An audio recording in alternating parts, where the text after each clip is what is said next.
नमस्ते दोस्तों, स्वागत है आपका हमारे चैनल पर। क्या आप जानते हैं कि कार्तिक मास के सिर्फ आखिरी 5 दिनों का व्रत करके आप पूरे महीने का पुण्य कमा सकते हैं? जी हाँ, ये संभव है भीष्म पंचक के व्रत से, जिसे विष्णु पंचक या पंचभीखम भी कहा जाता है। ये व्रत हर साल कार्तिक महीने के शुक्ल पक्ष की एकादशी से शुरू होकर पूर्णिमा तक चलता है। साल 2025 में यह व्रत 1 नवंबर से शुरू होकर 5 नवंबर को समाप्त होगा। अब सवाल आता है कि भीष्म पंचक क्यों मनाया जाता है? इसके पीछे एक बहुत ही मार्मिक कहानी है। महाभारत युद्ध के बाद पितामह भीष्म बाणों की शैया पर लेटे हुए थे।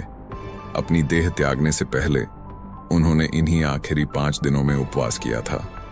यह चातुर्मास का अंत भी होता है, जो मोक्ष प्राप्ति के लिए बेहद शुभ माना जाता है। इसलिए यह व्रत मुख्य रूप से भीष्म पितामह के सम्मान और स्मरण में रखा जाता है। मान्यता है कि इस व्रत को करने से न सिर्फ आध्यात्मिक लाभ मिलता है, बल्कि भगवान विष्णु का विशेष आशीर्वाद भी प्राप्त होता है। भीष्म पंचक का महत्व बहुत गहरा है। ये 5 दिन उस महान योद्धा भीष्म पितामह के त्याग और तपस्या का प्रतीक हैं। कहते हैं कि इस दौरान किया गया कोई भी उपवास, पूजा या दान कई गुना अधिक फल देता है। धर्मशास्त्रों के अनुसार इस पंचक काल में की गई तपस्या से मोक्ष का मार्ग खुल जाता है। तो इस व्रत को करने के नियम क्या हैं? कार्तिक शुक्ल एकादशी को ब्रह्म मुहूर्त में स्नान करके भीष्म पंचक व्रत का संकल्प लेना चाहिए। इन 5 दिनों में विशेष उपवास रखा जाता है और सिर्फ हविष्य यानी शुद्ध सात्विक भोजन ही ग्रहण किया जाता है। इस दौरान दूध और किसी भी तरह के तामसिक भोजन से पूरी तरह परहेज करना चाहिए।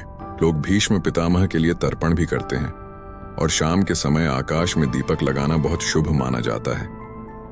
इस पवित्र समय में भगवान कृष्ण के मंत्रों का जाप करना विशेष रूप से फलदायी होता है। तो अगर आप किसी कारण से पूरे कार्तिक मास का व्रत नहीं कर पाए हैं, तो भीष्म पंचक का यह सुनहरा अवसर बिल्कुल न चूकें। इस व्रत को पूरी श्रद्धा से करें और आध्यात्मिक ऊर्जा का अनुभव करें। आज के लिए बस इतना ही। वीडियो पसंद आया हो तो लाइक और शेयर जरूर करें।